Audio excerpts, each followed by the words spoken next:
Hello, welcome to the Real DVD Watchers. This is Tuesday the 7th. I am DVDweasel back again. I did a review last week as well. I'm just filling in for this week, and then I think Civilian Snowman's back. This week I'm going to review Taxi Driver. I still haven't watched it. I'm just doing this before and after kind of review thing. I'm about to pop it in. I don't know what to expect. I know it's going to be good. Well, I think it's going to be good, and I'm not quite sure how much I like it. But I love Scorsese, I love De Niro, I love Harvey Keitel. So, yep. Just got it today. See you on the other side. Just got finished watching Taxi Driver, and it was amazing. I'm speechless, really. I knew it would do this to me. I knew I would really like it, because I love everything else Scorsese's done that I've seen. Goodfellas in particular is my favourite, and it's everyone else's favourite as well. Well, most people's favourite. It's the general consensus that Goodfellas is his best film. It's certainly his most well-made film that I've seen anyway. I haven't seen all of his films. I'm not a real huge Scorsese aficionado, but from what I've seen, he's incredible. It tells the story of Travis Bickle, played by Robert De Niro, in one of his best roles, I'd have to say, because he is great in it. He is a mentally unstable Vietnam veteran who can't sleep at night, so he takes a job as a taxi driver. And while he's driving and taking fares and stuff, he realises the scum and the garbage that's on the streets in New York. I think it's New York. I'm not too sure. One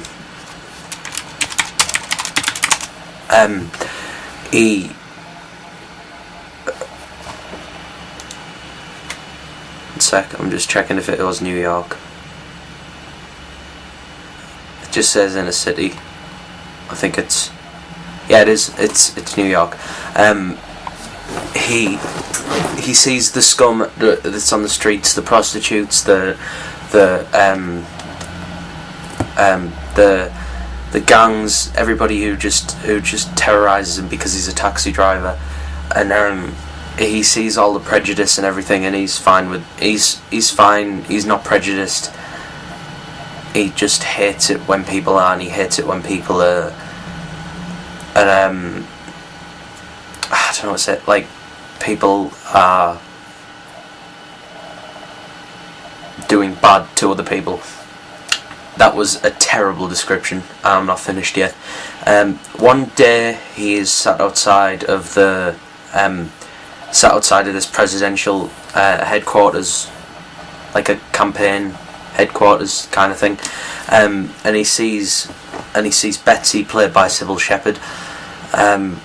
And he falls for her, but he doesn't know how to strike up a relationship with her. So he invites her out, takes her for coffee, then takes her to a movie, which he thinks is a normal thing, and it is, unless it's a porno, which he takes her to, and she walks out, and then he's driving down the street and he sees a very young Jodie Foster. I think she was 12. It's mentioned in the film that she's 12, but I have a feeling, I don't know why, I have a feeling that she was 14 when she made it. I think I've heard it somewhere. She might have been 12, I don't know. But she is a 12-year-old prostitute in the city, and the police aren't doing anything about it. The police don't really care. And then he tries to save her from the pimp that she's with, played by Harvey Keitel. Looking very young. Everyone, all the main actors look very young in this film. But yeah, he tries to save it. I won't go anywhere from there because it'll spoil it. If you haven't seen it, go and see it, because it is incredible. It was... I was sat with my mouth open, just in awe at how good of a film it was. Everything... I'm terrible at like reviewing films when I've just watched them, because if they're good, I'm just speechless of what to say and stuff. I just don't know. De Niro. Well, yeah, De Niro as well, but Scorsese uses a lot of he doesn't move away from the main character Travis for that many scenes in the film. He stays with him for most of the time. I think there's only 2 scenes when he's not in the film, and one is I can't remember the first one, unless there isn't a first one, unless this is the first one that I can remember. But the other scene is Iris, the 12-year-old prostitute played by Jodie Foster, dancing with the pimp, and that's one of the scenes. I think there's another scene, I can't remember, but it stays with him in his loneliest times throughout the film. When he's in his apartment and he's training, and he thinks he's doing good by trying to clean up the streets, and the famous "You Talking to Me" scene where he's talking to the mirror, and he's like and he's just staring at the mirror going, "You talking to me?" Like, everyone knows that scene. Even if you haven't seen the film, you've heard of that. That just shows how much of a lonely man he is, and it can drive him to do some horrible stuff, which he does later on. But oh fuck it, spoiler alert coming up, because most people have seen it, so it won't really matter. I loved how he didn't seem too affected when he was hailed as a hero, so that loneliness didn't really affect him at first, and it showed you at first how the loneliness affected him, with him trying to strike up a relationship with Sybil Shepherd, and Betsy, but her name's Sybil Shepherd, you know what I mean. As he's trying to strike up a relationship with her, you can see the desperation on his face, and you can see how desperate he is to strike up a relationship. But then when he tries to clean up the streets, he almost wants to be seen as a vigilante, and vigilantes are normally seen as violent people. But at the end, when he goes in to save Jodie Foster, and kills the pimp and the person who owns the hotel place and her client at that specific time. After he comes out of the hospital, because he gets shot a few times in the neck and the arm and stuff, he's hailed as a hero, and it doesn't really affect him. He doesn't feel any kind of, from the look on his face, it doesn't look like he feels any kind of want to tell people who he is and to show who he is, especially when Betsy comes back and gets in his cab. He's just silent to her. He doesn't even talk to her, and I think that was very effective. The entire film is very effective, and it's just a wonderful, amazing film. I will tell you a few other things that I watched, because I watched a few things recently. Recently, I also watched Amelie, or The Fabulous Life of Amelie, whatever it's called in your country. I'm not even going to try and pronounce the French title, but it was the definition of a feel-good film for me.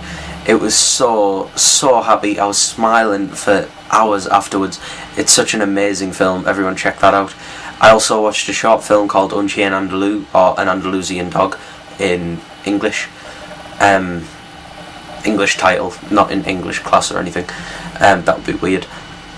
But it's one of the first. It's one of the most prominent surrealist Spanish films from the avant-garde film movement of the 20s, and I loved that. I didn't get it, but I loved it for some reason. Like Mulholland Drive, the first time I watched it. It's one of my favourite films of all time. Didn't get anything. Well, I think I got it on some level, but it's like, if you like Lynch, you know what I mean, where you think you get it on some level the first time you watch it, but you have to watch it more than once, over and over again, to actually get it. But you know what I mean, if you've seen Mulholland Drive, or especially Eraserhead, because that seems like a series of random images on first glance. I also watched, what did I watch? I rewatched Magnolia, which I was going to review, but I tried to do one and it was terrible. Amazing. I watched, one sec. I watched, 12 Angry Men, I watched 12 Angry Men again, loved it. And I also watched Scarface, which was amazing. I rewatched City of God, which was better the second time round, because you can see bits starting to like fit into place a bit more. I watched Grease as well for the first time, which was really fun. And before that I watched History of Violence, and that's about as far back as I've not told on YouTube, which History of Violence was good. So yeah, that is my review for Taxi Driver. It was probably crap because I didn't edit out the ums and ums, because I say that a lot in reviews and I never edit it out for some reason. So yeah, for the real DVD watchers, I'm DVDweasel. Possibly my last week, dunno. I don't know, I haven't got a clue. But yeah, have a good, however long, have a good life, whatever. What the fuck was that all about?